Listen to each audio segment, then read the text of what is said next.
The air in the cavernous hall was thick with the scent of nervous omegas, desperate alphas, and the cloying sweetness of stale blood and desperation. Amelia shivered, not from the chill in the ancient stone chamber, but from the cold dread that settled deep in her bones.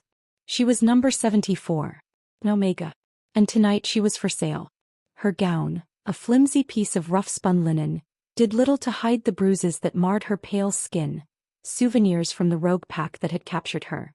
The faint scars on her wrists whispered of past escapes, past failures. She was a survivor, yes, but her luck had run out. The auction of unclaimed omegas was her final stop. Next up, lot number 74. The auctioneer's voice boomed, a coarse growl that grated on Amelia's raw nerves. He yanked her forward onto the raised platform, the rough rope around her neck chafing. The bright magical lights above burned her eyes, exposing her vulnerability to the hungry gazes of the assembled alphas. She kept her chin up, defiance a tiny, flickering flame in her chest. Her silver eyes, usually vibrant, were dull with fear, but she refused to cower. Even an omega had pride. A murmur rippled through the crowd. Amelia wasn't traditionally beautiful by pack standards. Her hair, the color of a stormy sky, was a tangled mess, and her body, though slender, bore the marks of hardship. But there was something in her eyes, a wild, untamed spark that caught the attention of some.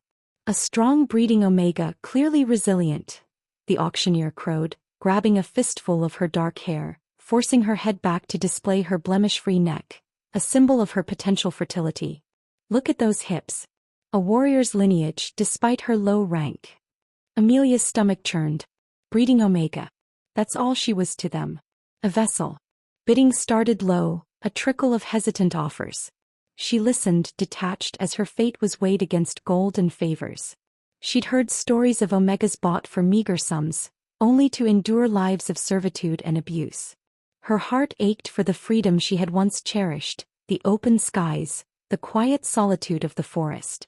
Then a sudden heavy silence fell over the hall. It wasn't the tentative quiet of a slow bid. It was the abrupt, profound hush that signaled the arrival of immense power. The air grew impossibly thick, vibrating with an unseen force that made every leakin in the room tense, instinctively deferring. Amelia felt it too, a prickling sensation on her skin, a shiver that had nothing to do with fear, but with a profound, undeniable awareness. A new scent, potent and commanding, filled her nostrils. Forest pines, damp earth after a storm, and something uniquely, terrifyingly masculine. A figure emerged from the shadows at the back of the hall, walking with the silent grace of a predator. He was impossibly tall, broad-shouldered, radiating an aura of power that felt almost suffocating. His dark hair, thick and slightly untamed, framed a strong jawline and piercing golden eyes that seemed to absorb every detail of the room in a single sweeping glance. He wore a tailored suit, dark as midnight, that did little to disguise the formidable physique beneath. It was him. King Theron. The alpha of alphas. The Leakin King. He stopped, his golden eyes sweeping over the quivering omegas, the expectant alphas, until they landed on Amelia. And in that instant the world tilted on its axis. The oppressive silence faded, replaced by a roaring in Amelia's ears, a sound like a distant drumbeat. Everything blurred until only his eyes remained. Golden. Molten. They seemed to pierce through her, stripping away her rags, her fear, her omega status. It wasn't just intense, it was devouring. It was a recognition so profound, so ancient, that it bypassed all logic, all reason. He took a single slow step forward, his eyes never leaving hers. Then his voice, a low, guttural rumble that vibrated through her very bones, a sound that seemed to echo not just in the hall, but in the deepest parts of her soul, cut through the silence. I bid everything, King Theron declared, his gaze still locked with Amelia's. Every coin, every favor, every resource in my treasury. She is mine. The words, a possessive declaration, hung in the air, charged with an undeniable, terrifying power. Chapter 2: The King's Claim. Amelia's breath hitched, her heart hammering against her ribs like a trapped bird. Everything. The word echoed in the sudden, absolute silence of the hall, vibrating through her very core. She was no longer just for sale, she was claimed, purchased by the most powerful alpha in the land. The Leakin King. A collective gasp rippled through the assembled alphas, quickly followed by whispers of disbelief, outrage, and terrified awe. No one had ever dared to challenge King Theron, least of all at an auction meant for lesser omegas. His declaration was unprecedented, terrifying in its possessiveness. The auctioneer, pale and visibly trembling, stammered, "Your Majesty, with all due respect, such a bid is unorthodox. We do not usually accept." King Theron took another deliberate step, his golden eyes blazing, radiating a silent warning that made the auctioneer choke on his words. "Unorthodox? I assure you my word is final. She is mine. Is there anyone," he paused, his gaze sweeping the terrified crowd, "who wishes to challenge my claim?" The silence was deafening, absolute. No one dared to meet his gaze, let alone speak. The sheer force of his presence crushed any thought of defiance. Theron then turned his full attention back to Amelia. He walked towards the platform, his steps slow and deliberate, each one resonating with immense power. Amelia couldn't move, couldn't breathe. Her silver eyes, wide with a mixture of terror and a strange, unfamiliar pull, remained locked with his. He reached the platform, his gaze unwavering. He slowly, gently lifted his hand, his fingers brushing against the rough rope around her neck. With a single fluid motion he snapped it, the frayed ends falling away to the stone floor. The unexpected tenderness of his touch sent a jolt through her, a tremor that had nothing to do with fear. His hand then moved to cup her jaw, his thumb gently stroking her skin. His touch was warm, surprisingly soft, yet beneath it she felt the undeniable strength of ancient bone and muscle. The scent of him, pine, damp earth, and primal male, filled her senses, intoxicating and strangely comforting. "Mine," he rumbled again, his voice a low, guttural purr that vibrated through her very bones. This time the word was not a declaration to the crowd, but a whispered promise, a possessive claim meant solely for her. Amelia swallowed hard, her throat suddenly dry. His golden eyes, molten and intense, seemed to strip away her defenses, seeing something within her that she didn't even know existed. It was a recognition so profound, so ancient, that it bypassed all logic, all reason. A jolt, like a lightning strike, coursed through her body, radiating from where their gazes met, spreading through her veins, making every nerve ending sing. It was exhilarating and terrifying all at once. King Theron, a voice smooth and laced with barely suppressed fury, finally broke the spell. It belonged to Lady Valerius, a formidable alpha female from a powerful pack, who had clearly harbored hopes of her own for an alliance with the Lycan King. She stepped forward, her expensive gown rustling with indignation. "What is the meaning of this? This unclaimed Omega? She is nothing." Theron's gaze never left Amelia's face, but his voice when he spoke was a cold, cutting blade. "She is mine, Lady Valerius. And that makes her everything." He then turned his head slightly, his golden eyes sweeping over the stunned faces of the guests, holding each one for a moment, a silent challenge that brooked no dissent.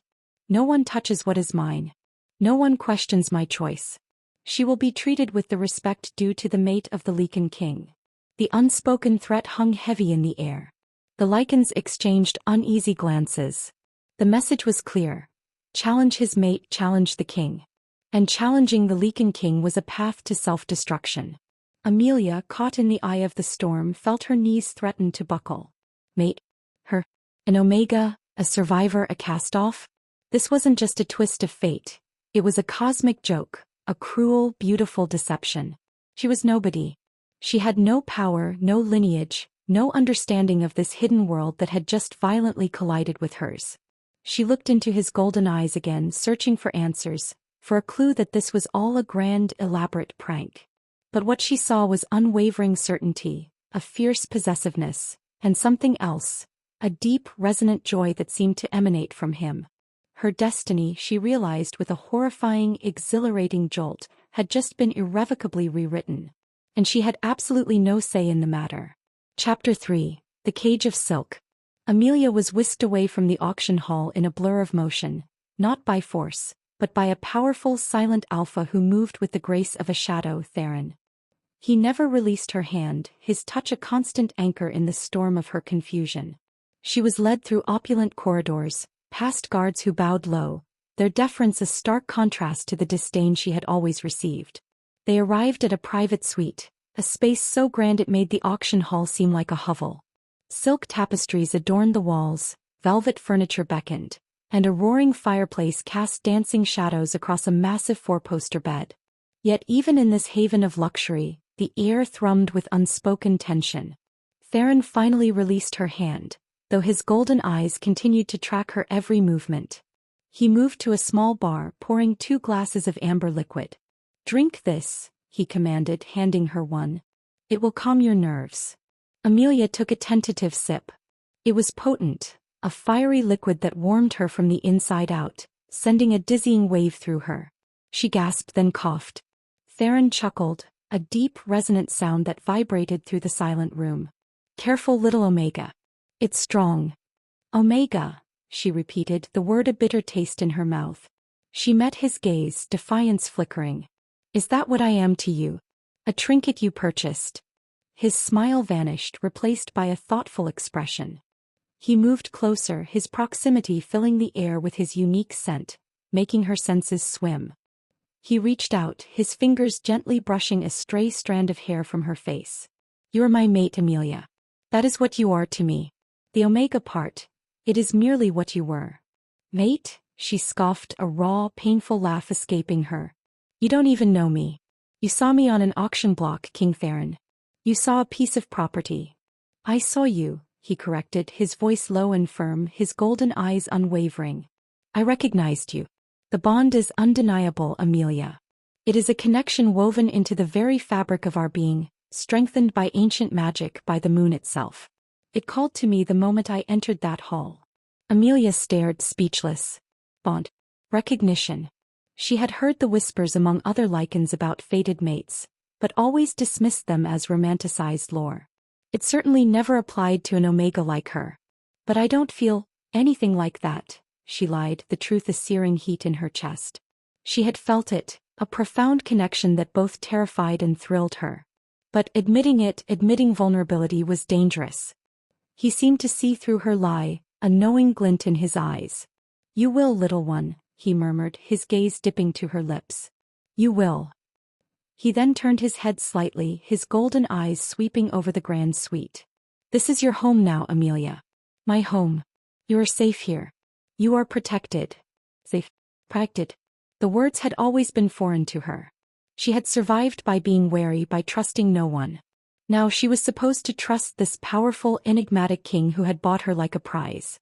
A knock at the door interrupted their conversation.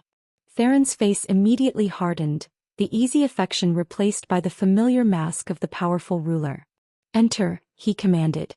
A group of lichens, clearly high-ranking members of his court, entered cautiously. They bowed respectfully to Theron, but their gazes lingered on Amelia, a mixture of suspicion, curiosity, and thinly veiled disdain. Lady Valerius was among them, her expression a venomous cocktail of disbelief and fury. "High King," began an older, distinguished-looking lichen, his tone carefully neutral. "We are surprised by your declaration. To claim an unclaimed Omega with no known lineage as your fated mate, it is unprecedented. Many in the court will have questions. Then they will ask them directly," Theron replied, his voice a steel trap. He moved to Amelia's side, placing a possessive hand on her waist, drawing her closer into his protective sphere. "My mate is my mate. Her lineage is irrelevant. Her status among my people is that of queen. Any who challenge this, challenge me." The unspoken threat hung heavy in the air. The older lichen swallowed, his gaze flicking to Amelia, then away. Lady Valerius, however, was less easily deterred. "With all due respect, your majesty," she purred, her eyes raking over Amelia's ragged gown with undisguised contempt. "A queen must be prepared. She must possess an alpha's strength, a beta's wisdom. This Omega, she is clearly unprepared. It could destabilize our entire realm." Amelia felt a fresh wave of humiliation. She didn't need to be lichen to understand the unspoken accusation. "You are not worthy." She clenched her jaw, refusing to shrink under their collective scrutiny, even as her heart hammered. Theron's grip on her waist tightened, a silent reassurance. "Then we will prepare her," he stated, his voice devoid of emotion.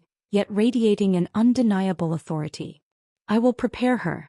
And any who seek to undermine her or question my choice will face the consequences. His golden eyes swept over the assembled lichens, a silent warning that made even Lady Valerius flinch.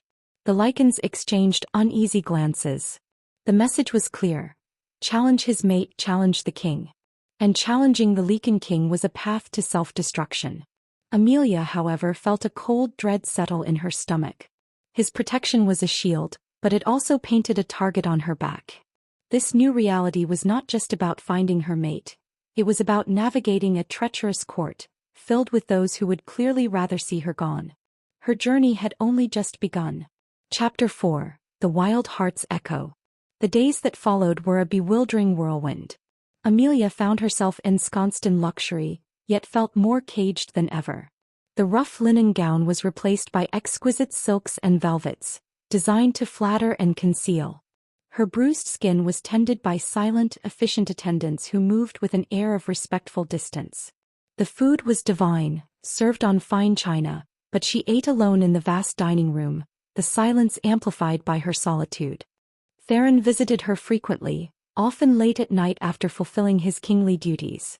He brought maps of ancient territories, scrolls detailing Lichen history, and endless explanations of their customs and laws. He spoke of the Lichen councils, the various pacts, the intricate web of alliances and feuds that governed their hidden world. Amelia listened, feigning comprehension, but most of it swam in her head like an indecipherable language.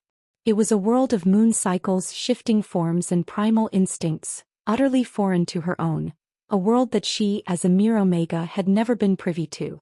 This is the territory of the Blackwood Pack, he'd explain, tracing a line on a parchment with a strong finger. Their alpha, Gareth, is a proud and often stubborn Lichen. You will need to understand his temperament if you are to win his loyalty. Amelia would nod, her gaze fixed on the intricate lines of the map, but her mind would drift. She missed the freedom of the forests, the crisp scent of pine, the silent communion with nature. She missed being truly alone, not just physically isolated. The most challenging aspect was the overwhelming sense of not belonging. She was constantly aware of the stares, the whispers, the barely concealed disdain from the few lichens she encountered in the halls. Lady Valerius, in particular, remained a constant icy presence, her visits thinly veiled attempts to undermine Amelia's confidence, to highlight her perceived inadequacies.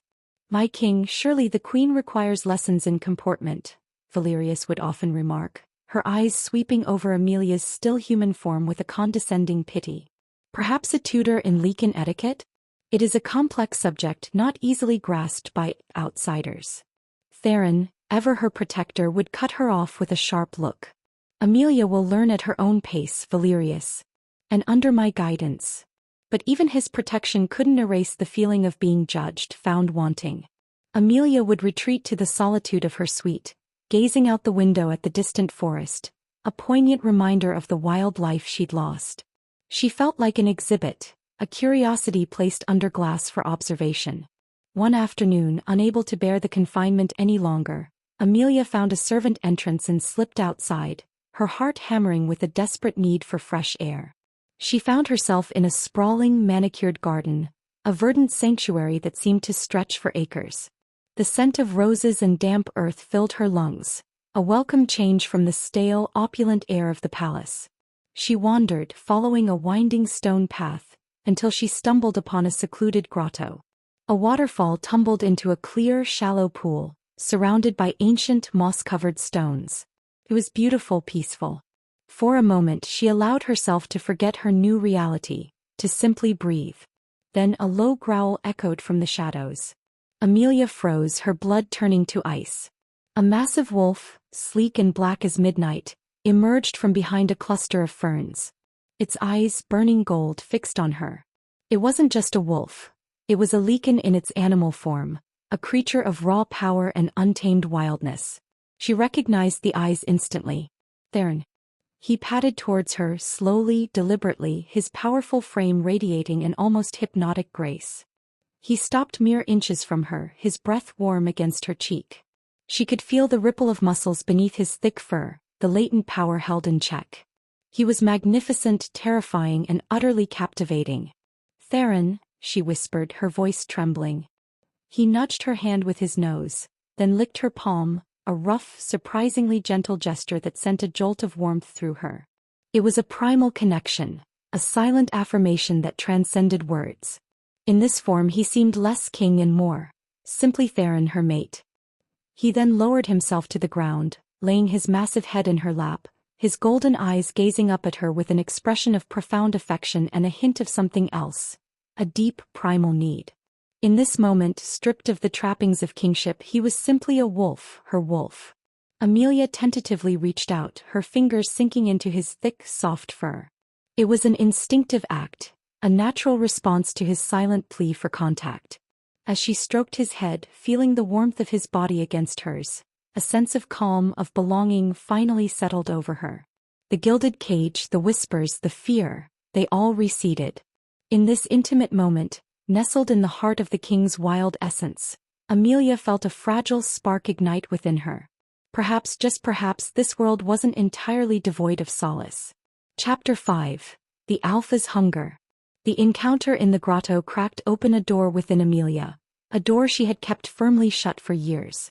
The raw, primal connection she felt with Theron in his wolf form was a stark contrast to the formal, often intimidating interactions they shared as king and would-be queen. It was a glimpse behind the curtain, a moment of unadulterated intimacy that resonated deep within her, sparking a nascent sense of belonging. The deep-seated fear began to recede, replaced by a stirring curiosity, a longing for something more. That night, Theron came to her chamber later than usual. The moonlight streamed through the tall windows, painting the luxurious room in hues of silver and shadow. He found her by the window, gazing at the moon, a silent yearning in her silver eyes. He didn't speak, merely approached, his presence radiating a warmth that chased away the lingering chill of her solitude. He reached out, gently turning her to face him, his golden eyes searching hers. "You are no longer afraid of me, little Omega," he murmured, his thumb tracing the curve of her jaw. "Not entirely." Amelia swallowed, a blush rising on her cheeks. She couldn't deny it. The fear was still a whisper, but it was overshadowed by an undeniable fascination, a magnetic pull towards him that was growing stronger with each passing hour. I saw you," she confessed, her voice barely audible. "In your true form. You are magnificent." A low growl rumbled in Theron's chest, a sound of deep satisfaction. He lowered his head, his lips brushing against her temple, then her cheek, sending a jolt of electricity through her. "And you, my mate, are magnificent to me." His breath was warm against her skin, carrying the intoxicating scent of pine and something distinctly masculine, potent. He began to kiss her, slowly, tentatively at first, then with a deepening hunger that made her head swim. His lips were firm, possessive, yet exquisitely gentle, as if he feared breaking her. Amelia's body, so long accustomed to harshness and fear, responded with a surprising intensity. Her skin tingled, her blood sang, and a warmth spread through her core, unlike anything she had ever experienced. She had never known such touch, such tenderness, such profound desire. His hands moved to her waist, pulling her closer until her body was flush against his. She felt the hard planes of his chest, the formidable strength of his muscles, the undeniable heat radiating from him. He was all power, all alpha, and yet his touch was reverent, almost worshipful. "The bond calls to us, Amelia," he whispered against her lips, his voice husky with desire. "It demands to be recognized, to be fulfilled." She was lost in the sensation, in the intoxicating pull of him. Her hands, seemingly independent of her will, found their way to his shoulders, clinging to him as the world spun. Her human mind, logical and wary, screamed warnings, but her body, her very soul, yearned for him with an intensity that shocked her. His kisses deepened, growing more demanding, tracing a fiery path down her neck, settling on the sensitive skin behind her ear. A shiver coursed through her, a groan escaping her lips. He lifted her into his arms, effortlessly, carrying her to the magnificent four-poster bed.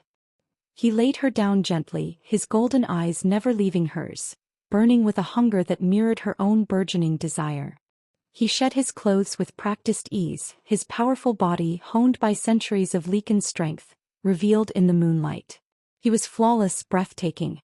Amelia's eyes widened, a mixture of awe and nervous anticipation. She had never been truly touched, truly desired in this way. Her past had taught her only fear and degradation.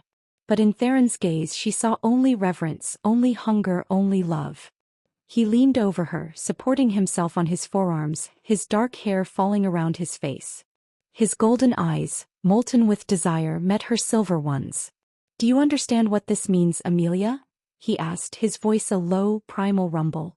"This is not just lust. This is the claiming of souls. This is our destiny." Amelia, her body trembling with a mixture of fear and insatiable desire, could only whisper, her voice raw, "You paid for me. Now do it." The words, stripped of their painful context from the auction, became a desperate plea, an acceptance of her fate, an embrace of the burning sensation that now consumed her. Theron's eyes flared, a fierce, triumphant light igniting within them. He lowered his head, and in that moment, in the soft glow of the moonlight, the Alpha King claimed his Omega Queen, not just with his body but with every fiber of his being. The bond, ancient and undeniable, sealed in a kiss that promised forever. Chapter 6. The Mark of the King. His descent was slow, deliberate, each movement a silent promise, a profound reverence. Amelia braced herself, a cocktail of apprehension and molten desire churning in her belly. He was not just a man. He was an Alpha King, an ancient power, and she, an Omega, was entirely at his mercy. Yet in his golden eyes she saw not dominance, but a hunger that mirrored her own, and a tenderness that stole her breath. "Amelia," he murmured, his voice a low thrum that vibrated through her, setting every nerve ending alight. "My sweet, wild heart." His lips found hers again, a slow, deep kiss that tasted of pine and moonlit promises. It wasn't just physical. It was soul-deep, a recognition that resonated through every fiber of her being, a completion she hadn't known she was missing. Her hands, no longer trembling, clutched at his broad shoulders, pulling him closer, desperate for more. His touch was exquisite, eliciting sensations she never knew existed. He explored her body with a reverence that brought tears to her eyes, tracing the curves of her waist, the delicate line of her collarbone, until every inch of her skin tingled with anticipation. Amelia arched into his touch, a soft moan escaping her lips, completely lost in the escalating pleasure. "You are beautiful, Amelia," he whispered, his gaze devouring her. "More beautiful than any Lycan I have ever known." He kissed the bruises that still marred her skin, a gentle, healing touch that banished the painful memories. With each kiss he seemed to absorb the shadows of her past, replacing them with light, with warmth, with his undeniable claim.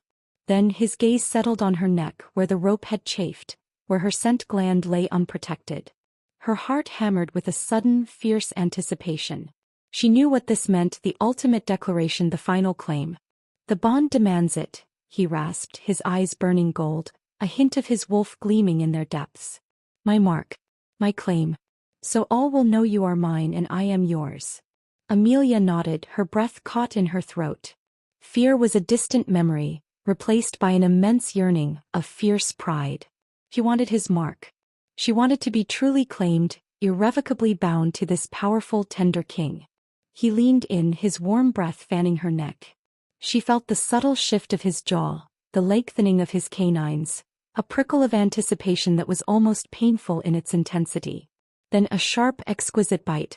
A cry escaped her lips, a mixture of pain and pure ecstasy. It was a searing fire, a branding that consumed her, yet it also pulsed with a profound, resonant warmth, spreading from her neck through every vein, every cell of her body.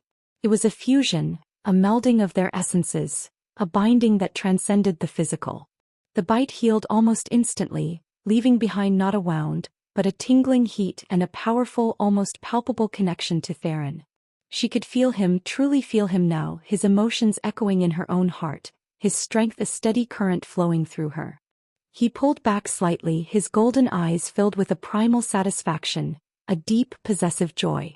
"Mine," he growled again, his lips brushing the fresh mark on her neck. "Forever." And then he truly claimed her with a slow, powerful thrust that stole her breath and ignited a firestorm within her.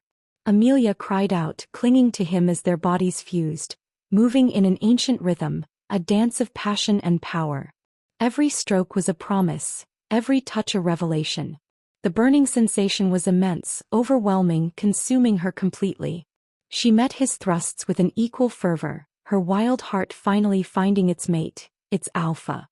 He murmured her name like a prayer, like a sacred vow as he poured his essence into her, filling her with warmth, with life, with his undeniable claim. Their climax was a shattering explosion of pure sensation, a culmination of longing and destiny, leaving them breathless, intertwined and irrevocably changed. As they lay entwined, the moon casting its silvery glow through the window, Amelia felt a profound sense of peace. She was no longer just an Omega, bruised and broken. She was Amelia, mate of the Leaken King, marked and claimed, her wild heart finally home. The journey had been terrifying, but the destination in his arms was pure, intoxicating bliss. Chapter 7. Whispers in the Court. The dawn after their mating brought a new reality. Amelia woke entwined with Theron, his strong arm wrapped protectively around her, his scent, now imprinted deeply on her, a comforting presence. The mark on her neck pulsed with a dull, satisfying throb, a constant reminder of their bond. But with the sunrise came the daunting prospect of facing the Leaken court, and the whispers she knew would be swirling. Theron woke shortly after her, his golden eyes, soft with sleep, meeting hers. A slow, possessive smile spread across his lips as he kissed her, a tender claim that sent shivers through her. "Good morning, my queen." "Queen," she whispered, the title still feeling foreign, yet now resonating with a new weight, a new acceptance. "What will they say? About me?" He stroked her hair, his gaze unwavering. "They will say nothing to your face. And if they dare to whisper otherwise, they will face my wrath. You're my mate, Amelia. My chosen. My mark binds us, and no one will challenge that." Despite his reassurance, the apprehension lingered. She was still an Omega in the eyes of many, and now, a marked Omega claimed by the king, bypassing all tradition. This was not a story of easy acceptance. Later that morning, Theron presented Amelia to his council.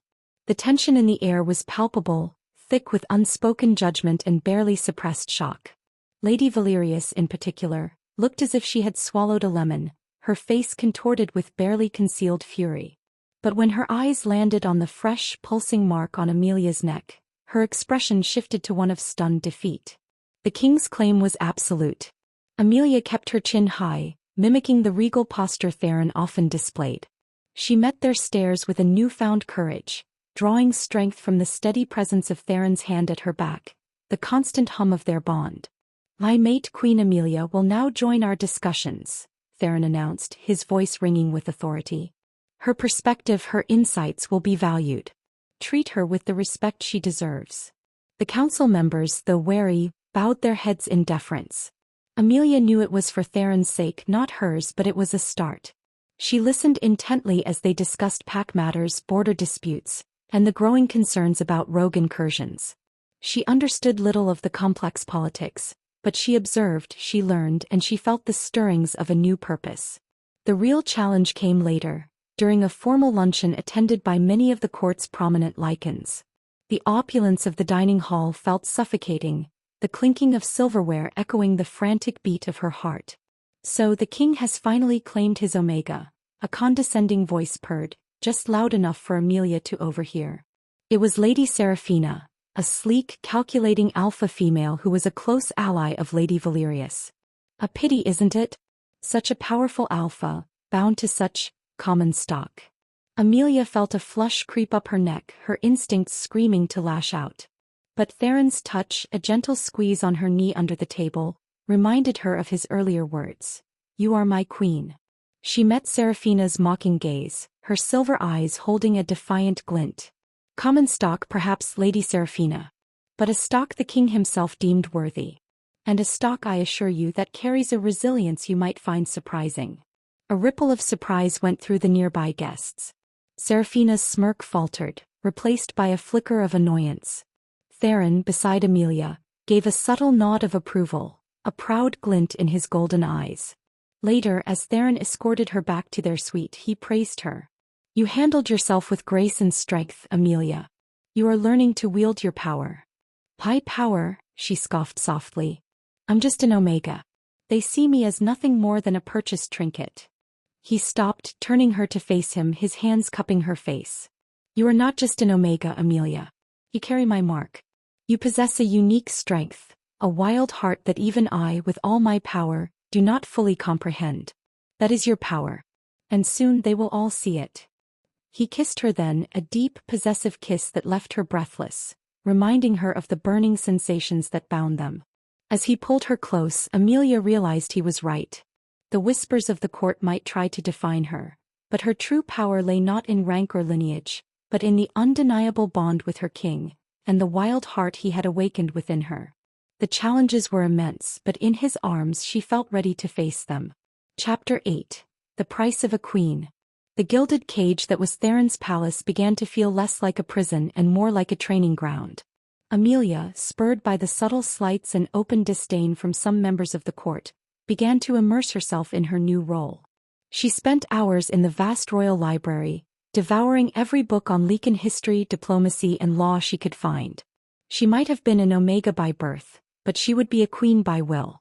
Theron, seeing her fierce determination, supported her completely. He spent less time explaining and more time debating, pushing her to think critically, to challenge assumptions. He taught her the nuances of pack dynamics, the subtle art of negotiation, the importance of balance in leadership. "An alpha rules with strength," he explained one evening, tracing the lines of an ancient map. "But a king, a true king, rules with wisdom and the loyalty of his people. And a queen unites. You, my Amelia, have a gift for seeing solutions where others see only conflict." But this learning process was not without its cost. Amelia found herself increasingly isolated from the other Omegas and even the Betas in the palace. They either feared her due to Theron's protection or resented her meteoric rise. She was the king's mate, an untouchable, unapproachable figure. The casual camaraderie she had once known, even in her harsh past, was gone. Lady Valerius and Lady Seraphina, though now forced to be outwardly respectful, continued their subtle campaign of psychological warfare.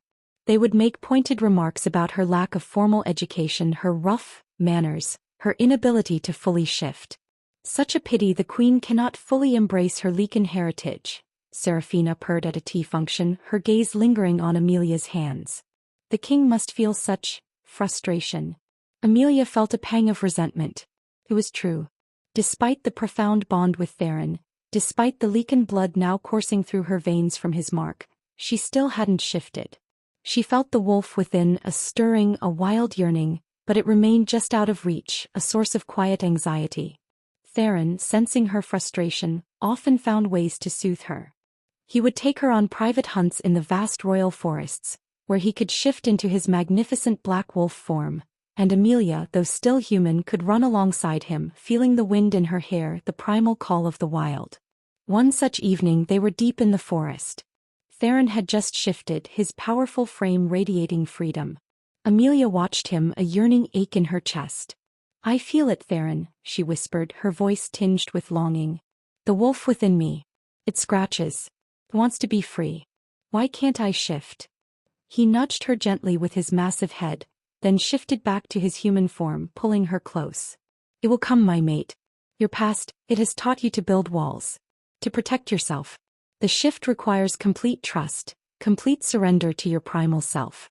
You have to let go of the control you've held onto for so long." He kissed her then, a slow, passionate kiss that promised release, promised freedom. His hands found their way under her clothes, igniting a familiar heat that spread through her, chasing away her anxiety. The burning sensation was immense, a primal fire that always erupted between them. "Trust me, Amelia," he murmured, his voice husky with desire, his lips tracing the line of her neck just above her mark. "Let go. Let me guide you." They made love under the moonlit canopy of the ancient forest, their bodies entwined, their souls connected by the powerful bond. It was an act of profound surrender for Amelia, a release of fears and inhibitions, a giving of herself to Theron, to the wildness he represented. Each thrust, each touch was a promise of acceptance, of complete belonging. The climax was a shattering explosion, leaving them breathless, intertwined on the forest floor, their scents mingling with the damp earth and pine. As Theron held her close, tracing patterns on her marked skin, Amelia felt a subtle shift within. Not the full transformation but a loosening, a softening of the walls she had built around her heart. She was learning to trust, to truly surrender. The price of being a queen, she realized, was not just in learning politics, but in letting go of her past, in embracing the wild, untamed essence that Theron saw in her. And with every burning touch, every shared secret, she felt herself inching closer to that final, exhilarating transformation. Chapter 9. Seeds of Dissent. Amelia's growing confidence and knowledge did not go unnoticed, nor did it extinguish the seeds of dissent that Lady Valerius and Lady Seraphina continued to sow. While they could no longer openly challenge Theron's claim, their subtle undermining tactics became more insidious, targeting Amelia's connections within the pack, particularly among the lower ranks. Whispers of the king's unnatural choice, of an Omega holding sway over an Alpha king, began to circulate. Rumors spread that Amelia was manipulating Theron with unknown human tricks, or that her lack of a full shift was a sign of a cursed lineage. These whispers, though never directly confronting Amelia, chipped away at her fragile sense of belonging. Theron, ever vigilant, sensed the shift in the court's mood. His golden eyes often held a watchful, protective glint, and he would discreetly silence a gossiping group with a single piercing stare. But even he couldn't eradicate the insidious nature of rumor and doubt. "They fear what they do not understand, Amelia," he explained one evening, his arm wrapped around her as they looked out over the palace grounds. "Your unique path challenges their ancient traditions. But you must not let their fear become your own." Amelia, however, was keenly aware of the growing divide. She saw how some lichens avoided her gaze, how conversations hushed when she entered a room. The solitude that had once been a comfort now felt like a lonely exile. She tried to connect, to show her genuine concern for pack matters, her willingness to learn. She initiated conversations with pack members, listening patiently to their grievances, offering advice where she could. She used her human perspective to suggest solutions that often surprised the lichens with their practicality. One afternoon she was overseeing the distribution of winter provisions to the outer settlements, a task traditionally handled by high-ranking betas. Amelia had insisted on accompanying the convoy, wanting to understand the everyday lives of the pack members. As she spoke with a gruff, elderly lichen female, offering a compassionate ear to her worries about the harsh winter, Lady Seraphina arrived, accompanied by a small retinue.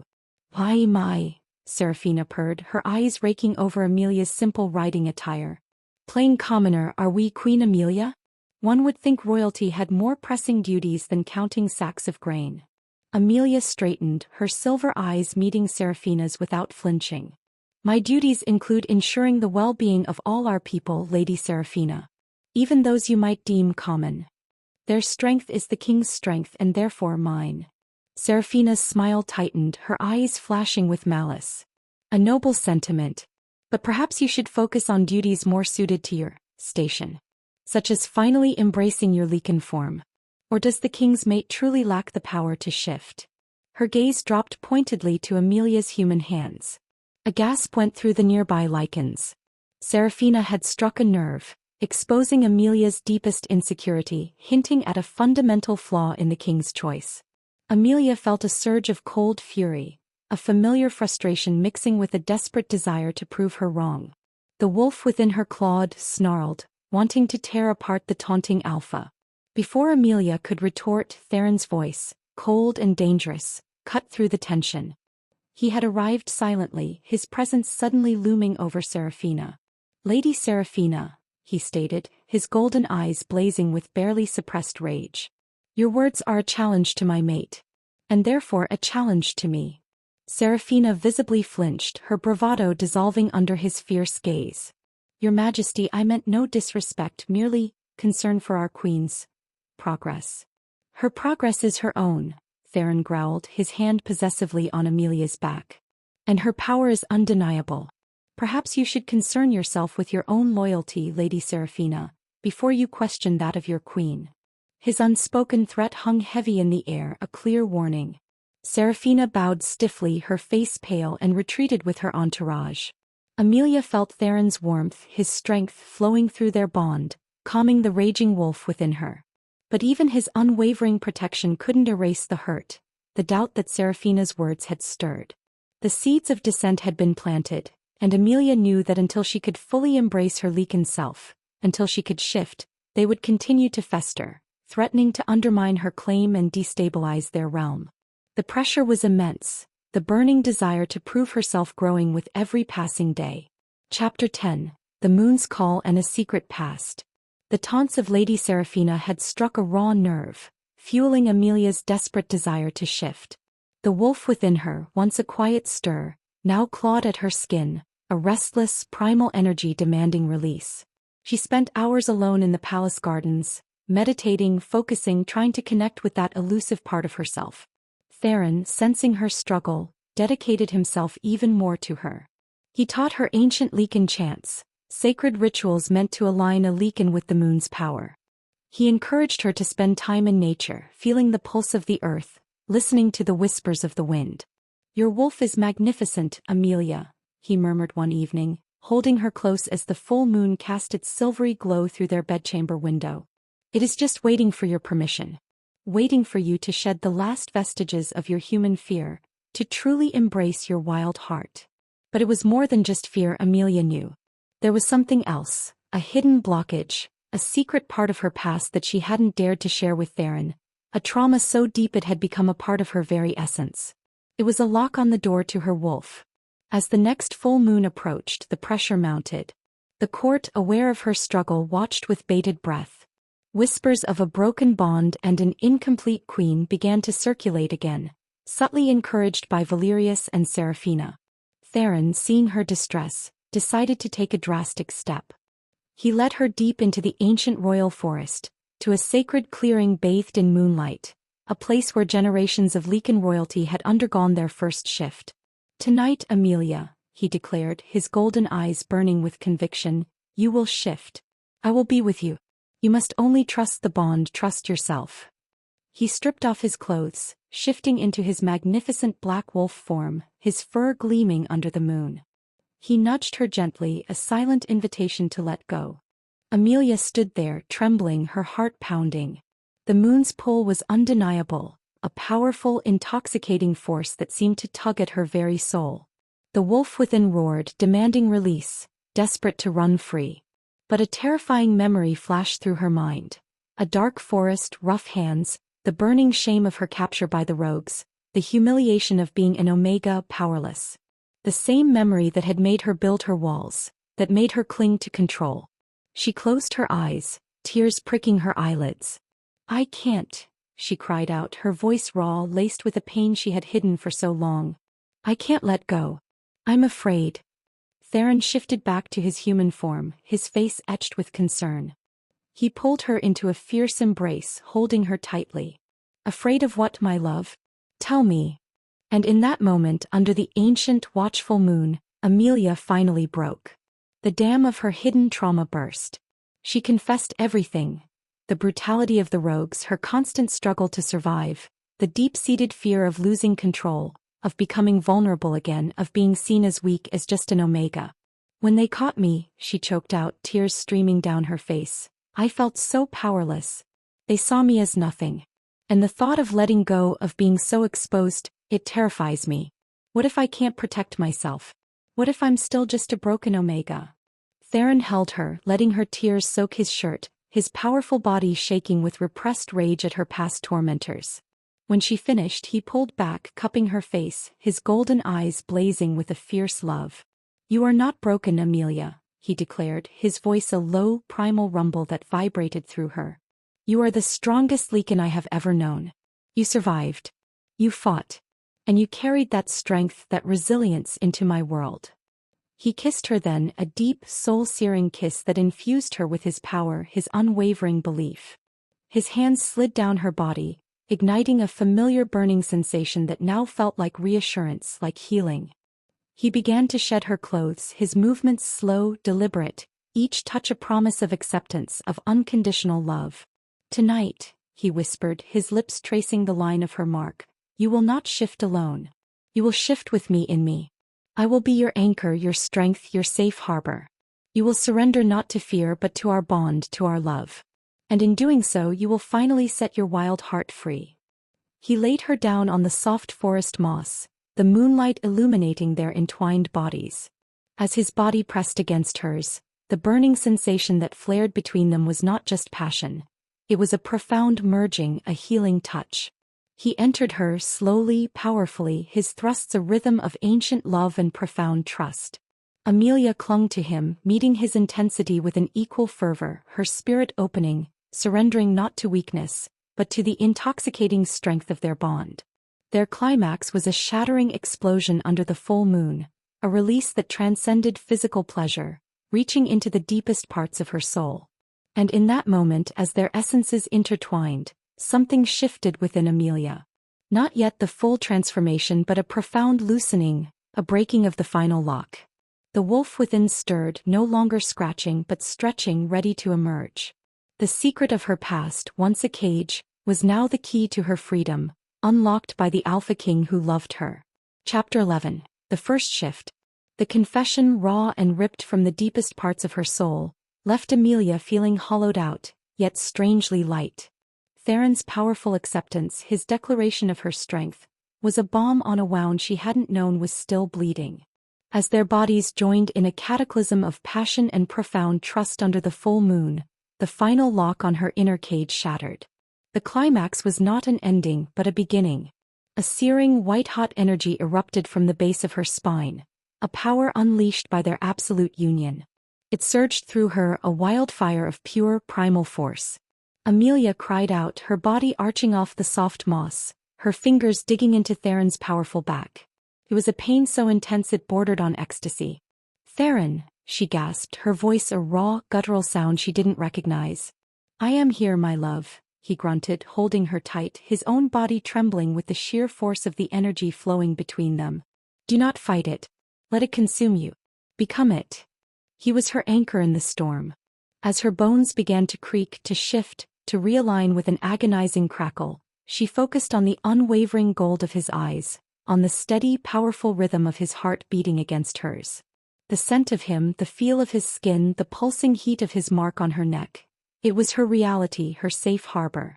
Her senses exploded. The smell of the damp earth became a symphony of 1,000 different notes. The sound of a beetle crawling on a nearby leaf was as loud as a drum. She could see the intricate patterns of the moonlight filtering through the canopy above with crystalline clarity. It was overwhelming, terrifying, and utterly magnificent. A guttural scream tore from her throat as her spine elongated, her limbs stretching and reforming. She felt her skin ripple, split, and the miraculous sensation of thick, soft fur sprouting in its place. Her jaw cracked, extending, her teeth sharpening into deadly points. The world dissolved into a blur of agonizing, exhilarating transformation. She was losing herself, the human Amelia fading, being consumed by a wild, ancient instinct. For a terrifying second she fought it, the old fear of powerlessness rising. But then she felt Theron, a wave of pure love and strength flowing through their bond, a silent, powerful command. "Trust me. You are safe." She surrendered. The final vestiges of her human form melted away, and she stood trembling on 4 powerful paws. The world, once viewed from a human height, was now a tapestry of scent and shadow. She was lowered to the ground, connected to the earth in a way she had never imagined. She lifted her head, and a sound she had only ever heard from others erupted from her own throat. A long, clear, triumphant howl that echoed through the ancient forest, a declaration of freedom.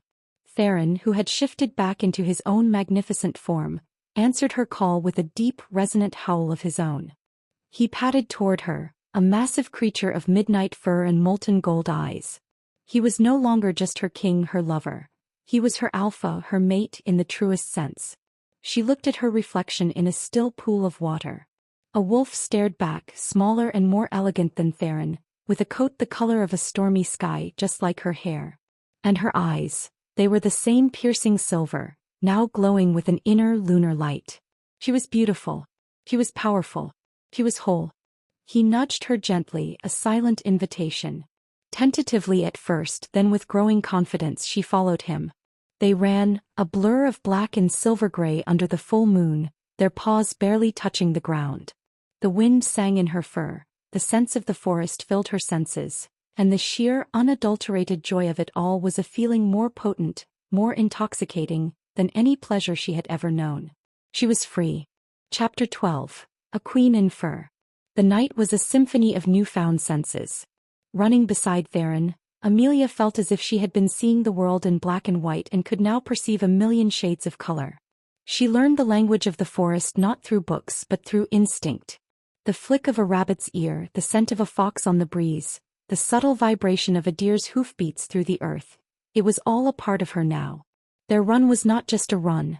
It was a dance, a celebration. Theron, with his centuries of experience, led her, teaching her without words how to navigate the terrain, how to use her powerful new body. They chased each other through moon-dappled clearings, their playful growls and nips a language of pure joy and primal intimacy. There was no king, no former Omega, only two wolves, two mates reveling in their shared existence. The bond between them was a living, breathing thing, a current of thought and emotion that flowed seamlessly, making words entirely unnecessary. As the first hints of dawn painted the eastern sky in shades of rose and gold, a bittersweet melancholy settled over Amelia. She didn't want this to end.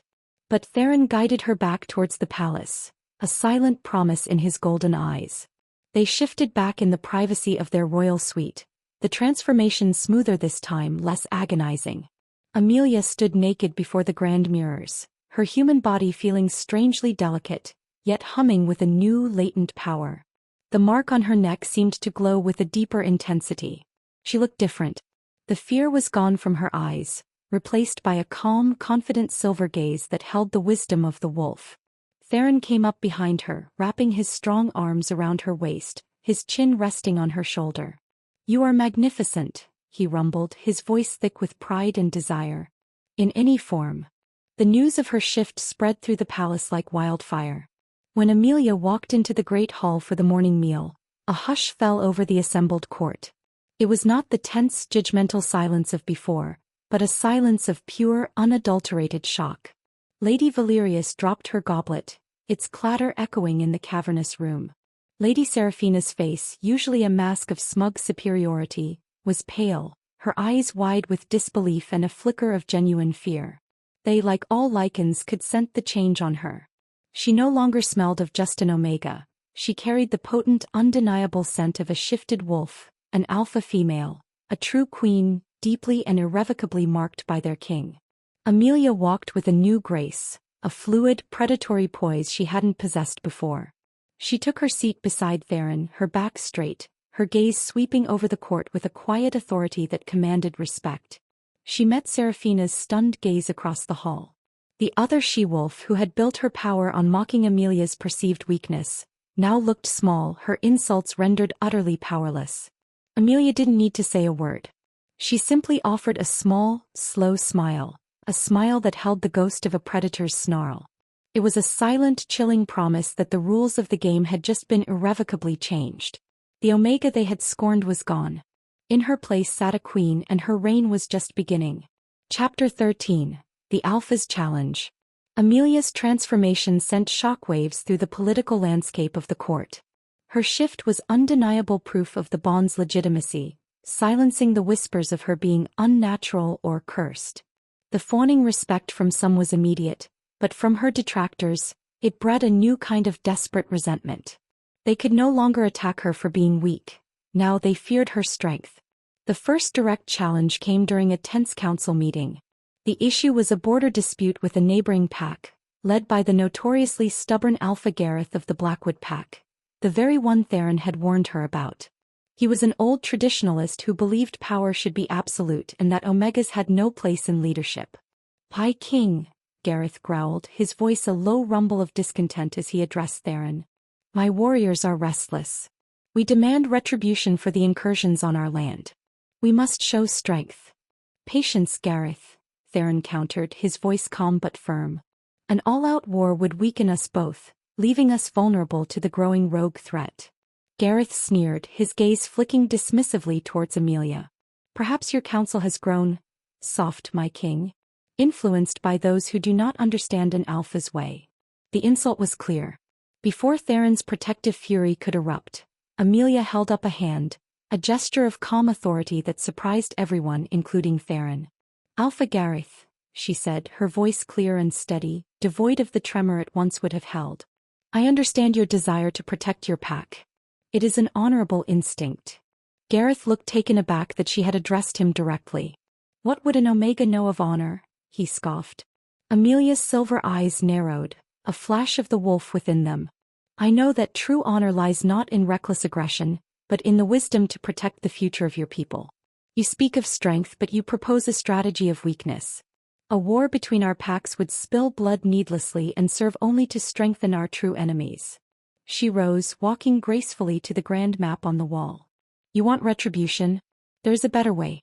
I know the terrain on that border. I spent weeks there as a guest of the rogues who captured me. The incursions are a test, a feint. The true target is this mountain pass." She pointed to a strategic location. "It is poorly defended. If the rogues were to take it while our strongest packs were fighting each other, they could cut off supplies to the entire northern region." A stunned silence fell over the council. Her analysis was sharp, logical, and based on intelligence no one else possessed. Gareth stared, his jaw tight with grudging disbelief. "And how do you propose we defend it without showing our hand?" "With a united front," Amelia stated, turning to face him fully. Her new Alpha Queen aura, subtle but potent, washed over the room.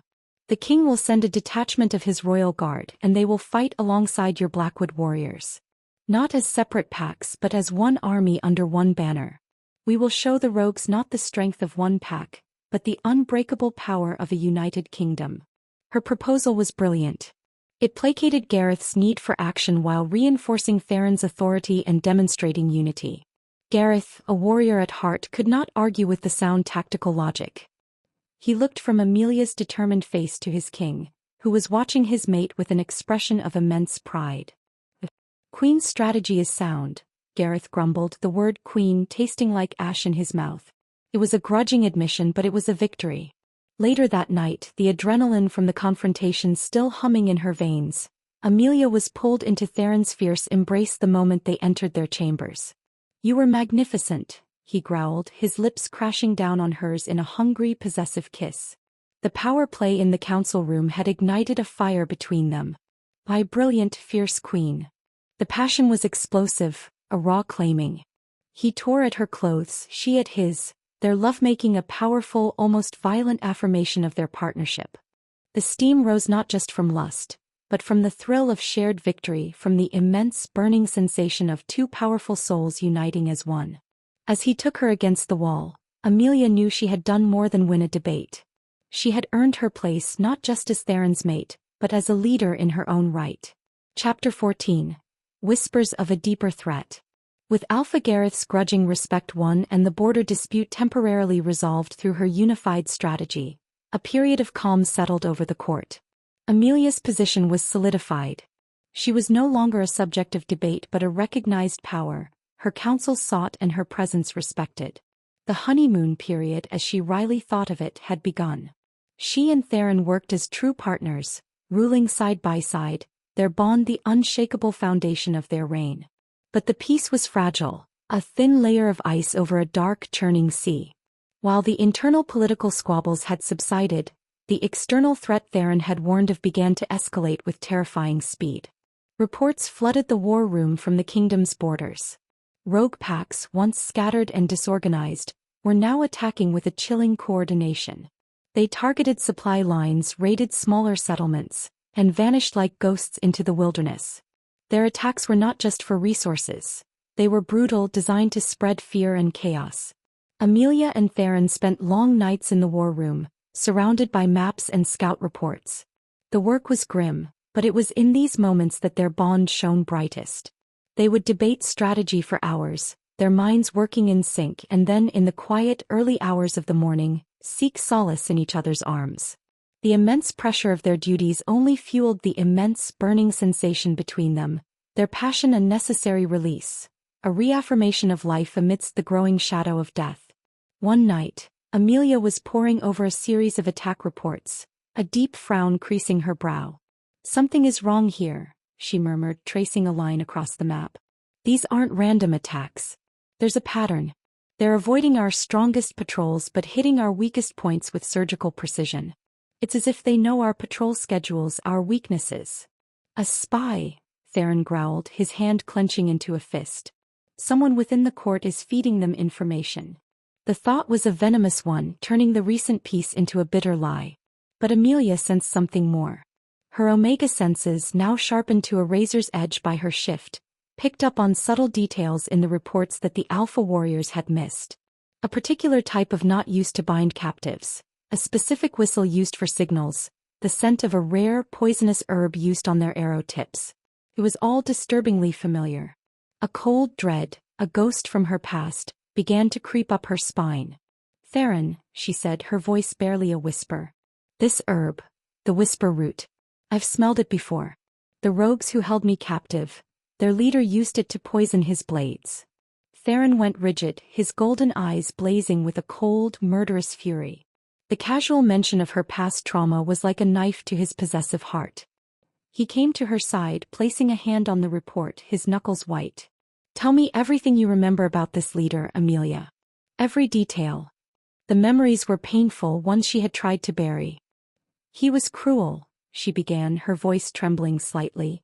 But smart. Charismatic in a terrifying way. He united different rogue factions under his banner, promising them power, a kingdom of their own. He called himself Malachar. Just as she spoke the name, a guard burst into the war room, his face pale. He carried a sealed scroll, its wax stamped with a crude, unfamiliar sigil. A snarling wolf's head with a jagged scar across one eye. Your Majesty, the guard stammered, offering the scroll. A scout just returned from the northern border. He was the sole survivor of his patrol. He carried this message. Theron broke the seal, his face grim. As he read, his aura darkened, a wave of pure, killing rage emanating from him. He handed the scroll to Amelia. Her blood ran cold as she read the spidery, arrogant script. To the Alpha King who plays with Omega pets. I hear you have something of mine. A resilient little toy I was rather fond of. I am coming to reclaim my property and your throne along with it. The North will burn and my queen will return to her rightful place, at my feet. Signed King Malachar. The past wasn't just haunting her. It was coming for her, wearing a crown and promising to burn her new world to the ground. Chapter 15. The Scent of the Past. The name, Malachar, was a key that unlocked a chamber of horrors in Amelia's mind. He was the architect of her deepest fears, the Alpha whose cruelty had forged the very walls she had just learned to tear down. To see his name, his arrogant claim on her, written in stark ink, sent a wave of visceral, paralyzing fear through her. For a fleeting second she was no longer a queen. She was a captive again, helpless and terrified. Then the fear was consumed by a white-hot, righteous fury. The wolf within her, no longer a timid whisper but a roaring alpha, snarled in defiance. He dared call her his property? He dared threaten her mate, her kingdom? Theron felt her shift in emotion through their bond, his own murderous rage mirroring hers. He wrapped an arm around her, pulling her back against his chest, a gesture of both protection and shared fury. He will not touch you, Theron growled, his voice a low, deadly promise that vibrated through her. I will tear him limb from limb. I will wipe his memory from this earth. His possessive instincts were in overdrive, the thought of another alpha having ever laid hands on his mate driving him to the brink of a feral rage. This isn't just about rage, Theron, Amelia said, her voice steady despite the storm raging inside her. She turned in his arms, her silver eyes meeting his blazing gold ones. This is about strategy. Malachar is not a mindless brute. He's a tactician. He knows my past. He knows my fears. He will try to use them against me, against us. The next war council was the most tense yet. Theron announced the threat of Malachar, and a grim silence fell over the Alphas. A unified rogue army led by a single charismatic king was a threat not seen in centuries. Amelia, standing beside Theron, became their most valuable asset. He prefers psychological warfare, she explained, her voice ringing with authority. He will create chaos, turn allies against each other and strike when we are most divided. He will use my past as a weapon to try and delegitimize me, to make me look weak. Then you will remain here in the palace where you are safe, Theron immediately commanded, his protective instincts overriding his tactical mind. No, Amelia stated, her voice unyielding. The entire council turned to look at her. I will not. Hiding me is exactly what he wants. It would prove his point that I am a pet, to be protected. I am his greatest weakness, Theron, because he thinks he knows me. But he doesn't know the queen I have become. I must be there. I must face him. Amelia, I will not risk you. Theron's roar shook the chamber. It was the Alpha King speaking, possessive and absolute. And I will not be a liability, she roared back, her own Alpha Queen power rising to meet his. I am your greatest weapon against him. I know his scent, his tactics, his pride. To keep me here would be to fight blind. Their conflict, raw and powerful, silenced the entire council. It was a clash of wills born from the deepest love and the most primal fear. Later that night, in their chambers, the argument continued, escalating into a passionate, almost violent confrontation. You don't understand what he did to me, she screamed, tears of frustration and old pain streaming down her face. I understand perfectly, he thundered, grabbing her arms, his grip firm but not painful. Which is why I will die before I let him near you again. Then your death will be for nothing, she cried, shoving against his chest. Let me fight. Let me be the queen you claim I am. The raw emotion, the fear of loss, the clash of their powerful wills. It was too much. The argument dissolved into a desperate, frantic embrace. He crashed his lips to hers, a kiss of anger, fear, and overwhelming love. It was a raw, almost brutal claiming, a desperate attempt to assert his protection, to brand her as his. She met his ferocity with her own, clinging to him, her nails digging into his back, demanding he see her strength. They made love with a desperation that bordered on violence, a frantic primal fusion of two souls terrified of being torn apart. It was not gentle or tender. It was a storm, a reaffirmation of their bond in the face of an encroaching darkness. Every thrust was a vow of protection, every gasp a plea for trust. The burning sensation was a wildfire, consuming all fear, all doubt, leaving only the raw, undeniable truth of their connection. Afterward, as they lay tangled in the sheets, their bodies slick with sweat, their breathing ragged, Theron looked down at her. He saw not the terrified Omega from his nightmares, but a fierce, determined warrior with silver fire in her eyes. The scent of her resolve was more potent than any fear. Very well, he finally conceded, his voice raspy with emotion. You will ride with me. Not behind me, not hidden in a tent. You will ride at my side. As my partner. As my queen. Amelia's heart swelled with a fierce, triumphant love. The final battle was coming, and she would face the ghosts of her past not as a victim, but as the queen she was born to be. Chapter 16. The Eve of War. The kingdom transformed into a war camp. The air, once filled with courtly whispers, now hummed with the sharpening of steel, the low growls of alphas preparing for battle, and the grim determination of a unified people. At the heart of it all stood Theron and Amelia, a true king and queen, their partnership the unshakable core of the war effort.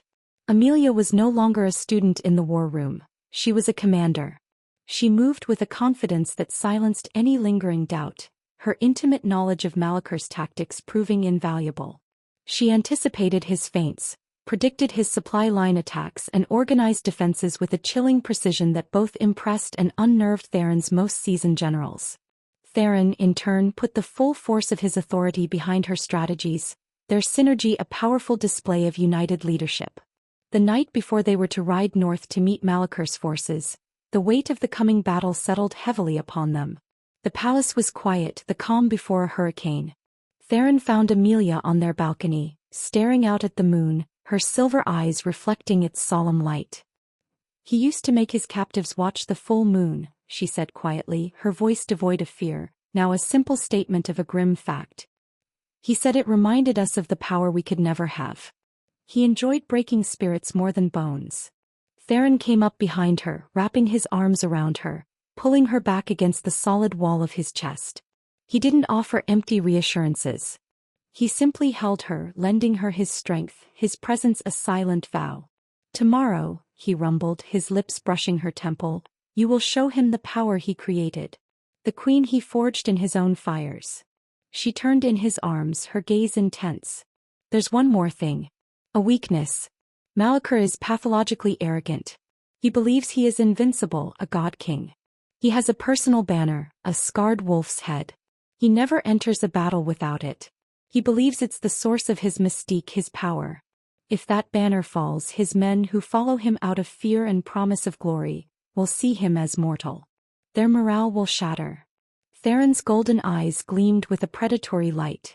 Then his banner will fall.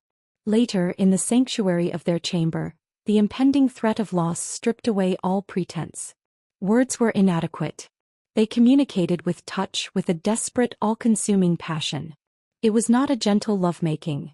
It was a frantic reaffirmation of life, a branding of souls before the possibility of oblivion. The immense burning sensation that flared between them was a conflagration, a wildfire of fear, love, and raw, primal need. He took her with a possessive urgency, as if to imprint himself so deeply onto her soul that nothing, not even death, could tear them apart.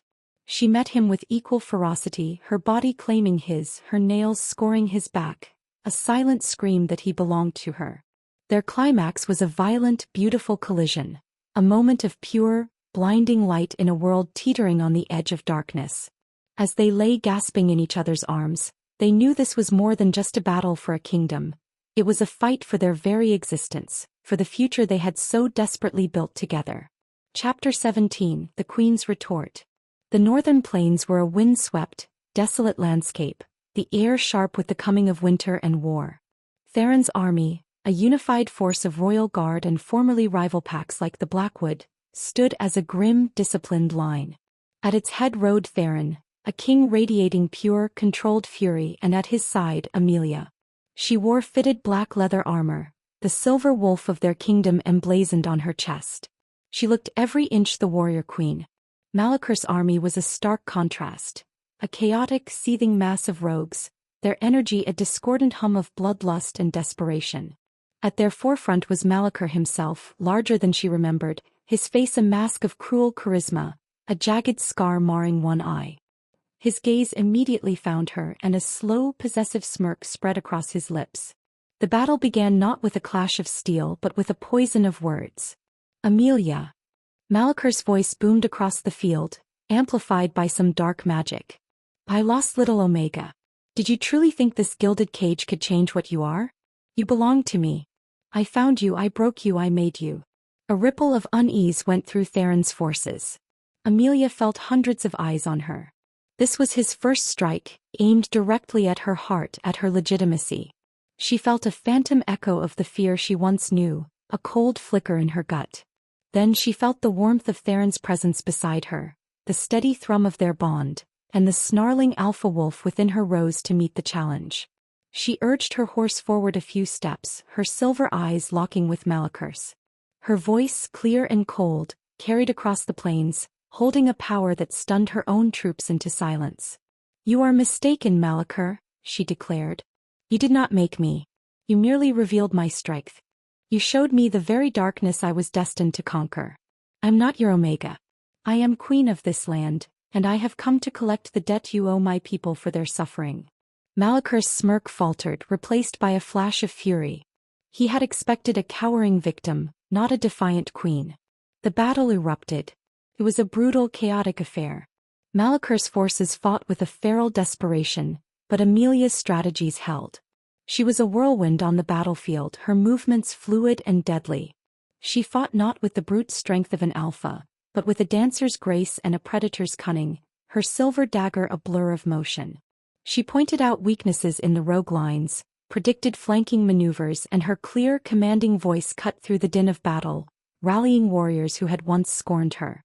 She was a beacon, and the Lycans fought with a renewed ferocity, inspired by the sight of their queen fighting for them.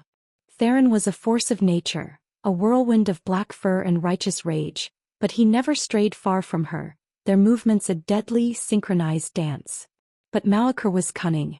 As the battle raged, he executed a brutal maneuver, sacrificing a large portion of his own men to create an opening, breaking through the center line. His target was clear. He and his elite guard charged directly towards Theron and Amelia, a spear aimed at the heart of the kingdom. Chapter 18: the king's trust, the Omega's gambit.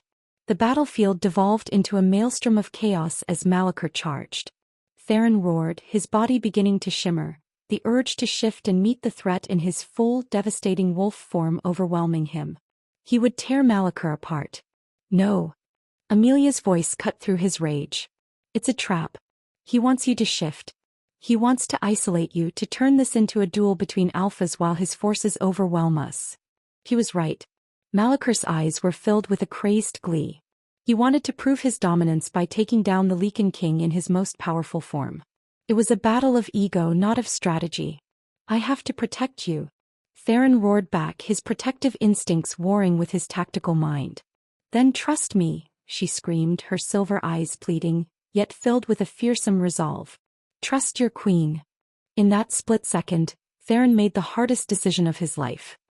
He reined in the feral rage, the primal urge to protect his mate, and gave her a sharp, trusting nod. He turned, bellowing orders, shoring up the collapsing center line, leaving her to face the oncoming threat. It was an act of supreme faith. Amelia wheeled her horse around, not to flee, but to ride parallel to Malachor's charge, leading him away from the main conflict. Malachor, she yelled, her voice a taunting lure. You want what is yours. Come and claim it. If you can. His arrogant pride taking the bait, Malachor veered, his elite guard following as he chased her towards a rocky, narrow canyon on the edge of the plains, exactly where Amelia had planned. You cannot run from your master Omega, he snarled as they entered the canyon. Amelia brought her horse to a halt, dismounting gracefully. She stood alone, dagger in hand, facing him down. I am not running, she said, her voice echoing off the canyon walls. I am choosing the ground on which you will die. Malachor laughed, a harsh, ugly sound. Such spirit. I will enjoy breaking it again. He dismounted, advancing on her. You know, I should have paid more to keep a toy like you. The insult, a twisted echo of her past, did not sting. Instead it ignited her. A slow, cold smile touched her lips. He paid everything for me, she said, her voice a low, dangerous purr. Now it's your turn to pay the price. Do it. It was a signal. From the cliffs above, a volley of arrows rained down, Theron's elite archers appearing from their hiding places. Simultaneously, from the other end of the canyon, Alpha Gareth and his Blackwood warriors emerged, their growls a terrifying chorus, sealing the trap. Malachor stared, his arrogance finally shattering into disbelief. He was surrounded, outmaneuvered. His gaze fell on Amelia, no longer seeing a broken Omega, but the architect of his doom.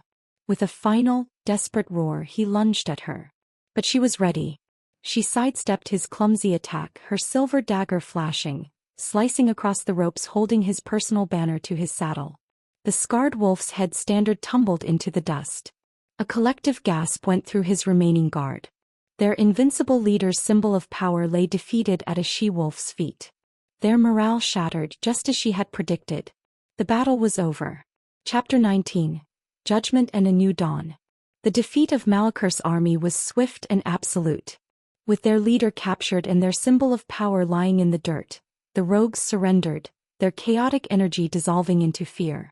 Theron was at Amelia's side in an instant, his hands checking her for injuries, his golden eyes blazing with a mixture of terror, relief, and overwhelming pride. He pulled her into a fierce embrace, burying his face in her hair.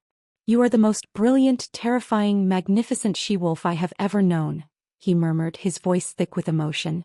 Malachor was dragged before them, bound in silver chains that sizzled against his skin. His eyes, stripped of their arrogant fire, were filled with pure, venomous hatred fixed on Amelia.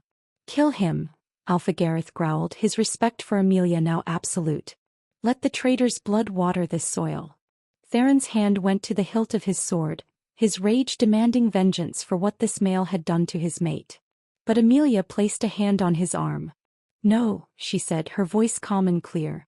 She stepped forward, standing before her former tormentor. He spat at her feet. She didn't even flinch. Death is too easy a fate for you, Malachor, she stated, her voice resonating with the authority of a true queen. It would make you a martyr. Your punishment will be to live with what you have become. Nothing.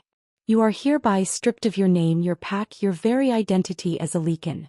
You will be cast out, marked as nameless, a creature of no pack, belonging to no one. You will wander the desolate lands forever alone, with only the memory of the queen you created and the kingdom you lost. It was a fate worse than death for a creature like Malachar, whose entire identity was built on power and dominance. He let out a final broken howl as he was dragged away. Their return to the palace was triumphant. The victory was absolute, and the stories of the Queen's gambit had spread like wildfire. The dissent that had festered in the court was gone, replaced by unwavering loyalty and awe. The final piece of the puzzle fell into place when a terrified Beta, caught trying to flee, confessed to being Malachar's spy. He revealed he had been blackmailed and fed information by none other than Lady Valerius and Lady Seraphina. The two she-wolves were brought before the throne. They were defiant to the last, their faces masks of bitter resentment. Theron's fury was a palpable thing, and he was ready to pronounce a sentence of death. Once again Amelia intervened. Their crime was against the crown and they will be punished, she said, her gaze on the two alphas who had made her life a living hell. But their true failing was their blindness, their refusal to accept a world that could change. Let their punishment fit that crime.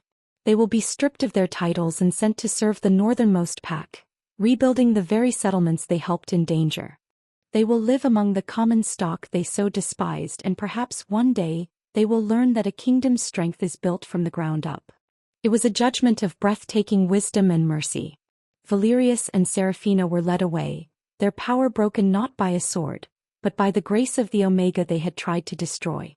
That night, the passion between Amelia and Theron was not one of desperation, but of profound soul-deep peace. They had faced their greatest demons, both external and internal, and had emerged stronger, their bond a sacred, unbreakable thing. Chapter 20. The Alpha and his Omega Queen. A year passed. The kingdom, under the joint rule of King Theron and Queen Amelia, thrived as never before. The scars of the war healed, replaced by an era of unprecedented unity and prosperity. The alliance with Gareth's Blackwood pack was ironclad, and the old, rigid hierarchies of Alpha, Beta, and Omega began to soften, replaced by a system that valued skill and heart over birthright. Amelia's past, once a source of shame and pain, had become a legend, the story of the Omega who became a warrior, the captive who became a queen. She was beloved by her people not just for her wisdom and courage, but for her compassion, a quality she had brought from her human heart into the heart of their Lecan world. One cool autumn afternoon, two wolves ran through the royal forest. One was a magnificent creature of midnight black, powerful and regal. The other was a sleek, elegant wolf of silver gray, her movements a fluid dance of joy and freedom. They chased each other through the fallen leaves, their playful nips and happy growls a testament to a love that had reshaped a kingdom. Later, as the sun set, they lay in their human forms in the sacred clearing where she had first shifted, their bodies entwined. "Do you ever miss it?" Theron asked, his fingers gently tracing the healed, barely there mark on her neck. "Your old life." Amelia looked up at him, her silver eyes soft and filled with a love so deep it was an ocean. "I miss nothing," she whispered. "Every scar, every hardship led me here. To you." He leaned down and kissed her, a slow, lingering kiss that spoke of 1,000 shared moments, of battles won and a future secured. The burning sensation was no longer a frantic, desperate fire, but a steady, radiant warmth that lived constantly in their souls. "I was a fool," he murmured against her lips. "That day at the auction I thought I was claiming a mate. I had no idea I was finding the other half of my soul, the true strength of my kingdom." Amelia smiled, her hand coming to rest on her slightly rounded belly, a secret they had cherished for weeks. "Our kingdom is only just beginning, my love." Theron's golden eyes widened, then filled with a joy so profound it took his breath away. An air.